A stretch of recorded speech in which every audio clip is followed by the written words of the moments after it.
How to easily and quickly clean the Ruger 1022.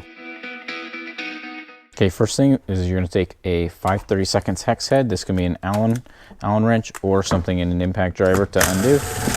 Okay, the next one, this is a 9/64 hex head because they couldn't make them the same because that would have been too easy and too simple. Okay, next, once the safety selector is kind of centered around there so it can come out, the whole thing should just come right out. Okay, to get these pins out, they should come out pretty easy. As you can see, I just kind of push on them. Sometimes I'll get those out, and that'll free up this guy a little bit. And then this one will usually come out a little bit easier. You can tap on them if they are giving you a lot of grief. So what you're gonna do is you're gonna pull it back all the way and then lift up on the bolt, and that'll allow this part to come out.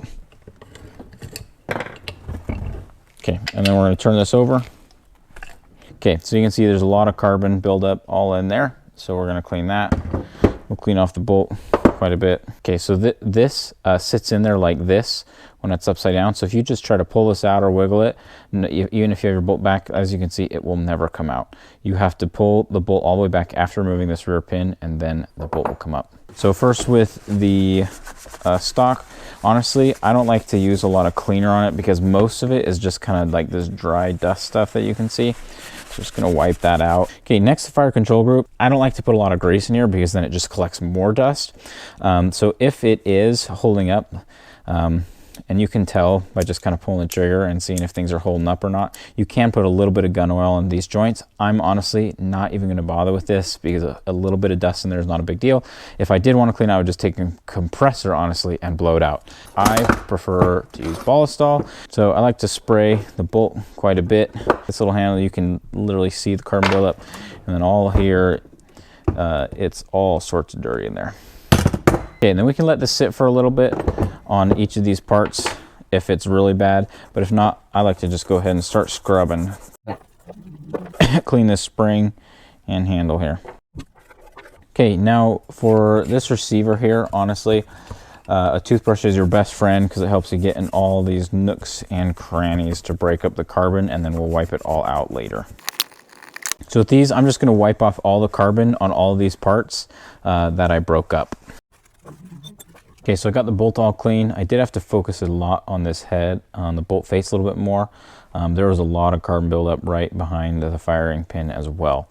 Next is this charging handle deal on the spring, and you can kind of hold it and compress and decompress the spring.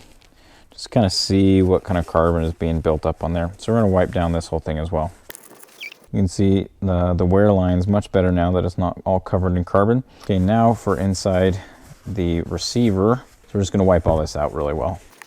But it can be hard in these little nooks and crannies here to just wipe out. So having a pick or something is really nice. So you will very much want to focus on this area up here and use either a pick and get it real nice and clean. Just to show you just all the carbon buildup that was just right there was all this. Okay, last part to clean is the barrel itself. Similar to how to clean everything else, just put a little bit of Ballistol right down the barrel. And then I'm going to take a paper towel, kind of wad it up and shove it through. You can use a patch to the tip all nice and straight. Sometimes it helps if you twist it as you are going in the barrel. And then you're going to grab some sort of rod to push it through. Okay, if your barrel is especially crazy dirty, you can get like a wire brush or a pad thing to send through it as well. However, I have found in the vast majority of instances, paper towels, or you can use patches in one of these guys as well. So I put a couple things to this barrel now. Honestly, it's a little bit dirty, but it's not that big a deal. Now, I do have this threaded adapter on here. If you do have something like this, you'll also want to clean off the front. Okay, next what we're gonna do is we're gonna take some gun grease, gun oil will work as well, and then we're gonna put it on the places that seem to rub. So clearly, this guy rubs quite a bit, right there as well. And then we're going to lube up the spring just a little bit as well. Okay, so now to put this back in, we need to collapse it all the way. So I like to take a finger and start it.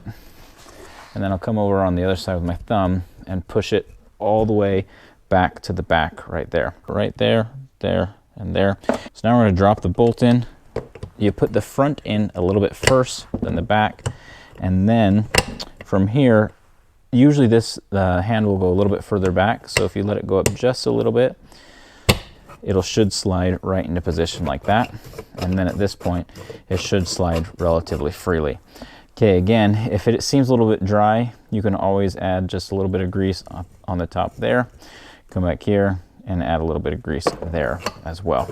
Okay, so for this rear pin, takedown pin, it should just go in. If not, sometimes you can take a little nylon hammer and tap it in. Okay, now to put the fire control group back in, make sure the ejector is forward. It should just slide in, grab your pins, and honestly, usually they go in by hand, but sometimes it's not 100% perfectly aligned. Safety selector perfectly centered to put it into the stock. It should just fall right in. Okay, now we're gonna grab those screws that we had before. Okay, now this guy uncovers the barrel. It really goes on one way. You can't really get it wrong. I have been shooting this rifle for years, and usually just kind of good and tight. Okay, so that is it. Now we have a clean 1022. If there are any greases or anything on the outside, go ahead and wipe them down. It should cycle just fine now. The safety selector should work.